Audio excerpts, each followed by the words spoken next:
So hello everyone and welcome to the new lecture. तो inflation होता है महंगाई। ठीक है, तो inflation is increase in the general level of prices of goods and services, यानी कि अगर सिंपल टर्म्स में अगर हम बोलें तो महंगाई जो चीज़ों के यानी कि वस्तुओं के और जो सेवाओं के दाम बढ़ जाते हैं उसको हम महंगाई बोलते हैं, उसको इन्फ्लेशन बोलते हैं। बहुत सीधा साधा एग्जाम्पल है, जो पार्ले जी का बिस्किट है ना, जो पार्ले जी का बिस्किट 2 रुपए का आता था किसी टाइम पे जब हम लोग छोटे हुआ करते थे। हाँ, तुम थे छोटे कि नहीं थे? क्योंकि तुम बड़े ही पैदा हुए थे, तो छोटे जैसे हम लोग थे तो 2 रुपए का जो बिस्किट का पैकेट था पार्ले जी का वो आज 5 रुपए का हो गया, 5 चला 10 का हो गया है। ठीक है, बिस्किट उसमें उतने ही है। ये सब क्या है? ये सब इन्फ्लेशन है। हिंदी में अगर सिंपल टर्म्स में बोलें तो महंगाई है। ठीक है, महंगाई से होता क्या है? महंगाई से परचेजिंग पावर जो है वो डिक्रीज़ हो जाती है। परचेजिंग पावर डिक्रीज़ हो जाती है, इसका मतलब क्या है? परचेजिंग पावर डिक्रीज़ होने का मतलब ये है कि जो कीमत पैसे की थी, फॉर एग्ज़ाम्पल जो कीमत हमारे 2 रुपए की थी, आज से मान लेते हैं कि 20 साल पहले जब हम छोटे थे तो जो कीमत 2 रुपए की थी, राइट, वो कीमत आज 2 रुपए की नहीं रही। आज वही कीमत 5 रुपए लेके बैठा हुआ है। या फिर फॉर एग्ज़ाम्पल जो कीमत 5 रुपए की तब थी, 5 रुपए में जो एक बिस्किट का पैकेट आ जाता था तब, आज नहीं आता है। आज आपको उसी के लिए 10 रुपए खर्च करने पड़ते हैं। ये क्या है? ये इन्फ्लेशन है, ये मुद्रास्फीति है, और ये परचेजिंग पावर को घटा देता है। परचेजिंग पावर मतलब आपकी खरीदने की क्षमता।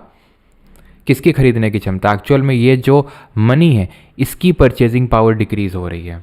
यानी कि जो 2 रुपए की कीमत थी वो कीमत आज नहीं रही, जो आज से 10 साल या 20 साल पहले थी। जो कीमत आज से 20 साल पहले 5 रुपए की थी वो आज नहीं रही, यानी कि इसकी परचेजिंग पावर कम हो गई है।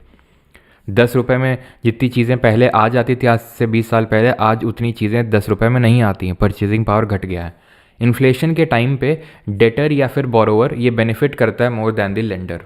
कैसे? यानी कि उधार देने वाले का घाटा होता है अगर इन्फ्लेशन ज़्यादा होता है उधार लेने वाले के कंपैरिजन में। कैसे वो समझते हैं? उदाहरण के तौर पे हम ले लेते हैं कि आपने 1000 रुपये दिए अपने दोस्त को आज। ठीक है, आज आपने 1000 रुपये दिए अपने दोस्त को और दे के भूल गए।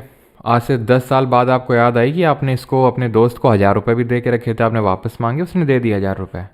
तो आपको क्या लगता है जो 1000 रुपये आपको अब मिले वो एक्चुअल में आपका घाटा है? क्यों? क्योंकि अभी हमने देखा, क्योंकि इन्फ्लेशन तो यार होता ही है। अगर हम देखें इन्फ्लेशन का उल्टा डिफ्लेशन होता है। डिफ्लेशन अभी हम देखेंगे, उसका मतलब होता है प्राइस अगर घट जाए, लेकिन प्राइस घटते नहीं, यूजुअली इन्फ्लेशन हमें देखने को मिलता है। जैसे अभी अगर मैं बात करूँ इंडियन इकोनॉमी की तो रफली 5.2 if I am not wrong, इसके पर रफली आपका इन्फ्लेशन की रेट चल रही है। अब अगर ये इन्फ्लेशन की रेट चल रही है और इन्फ्लेशन ही रहता है, थोड़ा बहुत कम ज़्यादा होता रहता है, लेकिन ऐसा डिफ्लेशन तो देखने को मिलता नहीं है। ठीक है, तो यहाँ पर अगर इन्फ्लेशन होगा तो ऑब्वियस सी बात है कि जो 1000 रुपये की कीमत थी, ठीक है, जो आज 1000 रुपये की कीमत है वो आज से 5 साल बाद 1000 रुपये की कीमत तो नहीं रहने वाली है, क्योंकि परचेजिंग पावर उसकी घट चुकी होगी। 1000 रुपये में जितनी चीज़ें आज आ जाती हैं, आज से 5 साल बाद उतनी चीज़ें नहीं आएंगी। तो जो उसने आपको 1000 रुपये लौटाए ना, एक्चुअल में आपका घाटा हो गया।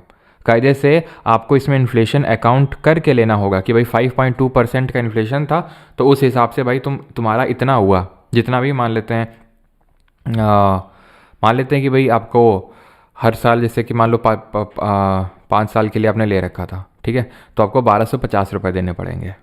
ठीक है, यानी कि जो 1000 रुपये की आज कीमत है वो 5 साल बाद हो सकता है 1250 1300 ये उसकी कीमत होगी।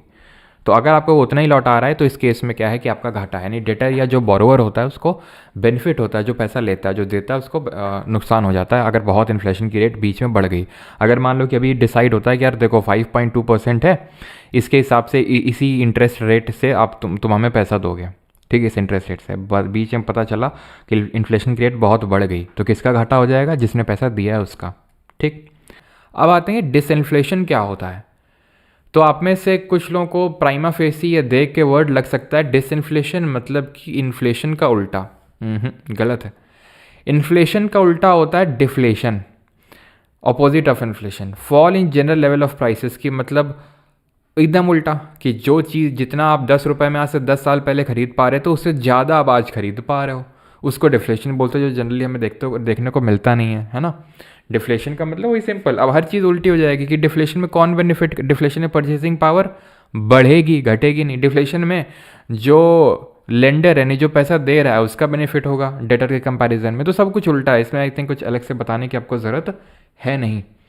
डिसइन्फ्लेशन जो है ये इन्फ्लेशन का उल्टा नहीं होता, ये एक्चुअल में इन्फ्लेशन ही है, बस है इतना कि इन्फ्लेशन ही है, बस उसमें जो रेट है इन्फ्लेशन की वो घट रही है। जैसे अभी आज 5.2% है इंडिया का इन्फ्लेशन, अगले साल 4.5% हो जाए, फिर 4% हो जाए, ठीक है, फिर मान लेते हैं कि आपका 3% हो जाए, तो हो क्या रहा है कि यहाँ पर इन्फ्लेशन तो है, 3% है इन्फ्लेशन, ठीक है, लेकिन इन्फ्लेशन की रेट घट रही है, तो वो होगा डिसइन्फ्लेशन। अब होता क्या है कि एक सिचुएशन आती है स्टैगफ्लेशन की, जहाँ पर फिलिप्स कर्व फेल हो जाता है। स्टैगफ्लेशन क्या होता है? स्टैगफ्लेशन इज इक्वल टू, ये दो वर्ड से मिलकर बना हुआ है कि हमारी इकोनॉमी स्टैगनेंट हो गई है और हमारी इकोनॉमी में इन्फ्लेशन भी हो रखा है। इसको बोलते हैं स्टैगफ्लेशन। स्टैगनेंट से आ गया स्टैग, इन्फ्लेशन से आ गया फ्लेशन। इकोनॉमी स्टैगनेंट है, इसका मतलब है कि इकोनॉमिक डाउनटर्न चल रहा है, उतनी इकोनॉमिक एक्टिविटी हो नहीं रही है, लेकिन इन्फ्लेशन फिर भी है। ऐसी सिचुएशन में इन्फ्लेशन भी ऊपर होता है और अनएम्प्लॉयमेंट भी ऊपर होता है, और यहाँ पर फिलिप्स कर्व फेल हो जाता है स्टैगफ्लेशन वाली सिचुएशन में। एग्जाम्पल के तौर पे एक तो ग्रेट रिसेशन ऑफ 2007 और 9 का जो यूएसए में आया था, और जो ग्रेट डिप्रेशन है यूएसए का 9 मतलब, और बहुत सारी कंट्रीज इसमें चपेट में आई थी, लेकिन इंडिया बच गया था फॉर्चुनेटली जो ग्रेट रिसेशन था उससे भी। और ग्रेट डिप्रेशन आया था 1929 और 39 के बीच में। अंतर क्या है रिसेशन और डिप्रेशन में? कोई ज़्यादा खासा अंतर है नहीं, बस ये है कि डिप्रेशन जो है थोड़ी सेवियर कंडीशन होती है रिसेशंस के कंपैरिजन में, है ना, मतलब थोड़ा आप ये बोल सकते हो कि हाई डिग्री ऑफ बुखार है, ये थोड़े लेवल का बुखार है। वैसे रिसेशन भी होता है आपका इकोनॉमिक डाउन टर्न, ठीक है। इकोनॉमिक डाउन टर्न का मतलब है कि इकोनॉमिक एक्टिविटी हो नहीं रही है, लोगों की जॉब चली गई है, ये सारी चीज़ें हैं, और इन्फ्लेशन भी हो रखा है। तो ऐसे केस में फिलिप्स कर्व फेल हो जाता है स्टैगफ्लेशन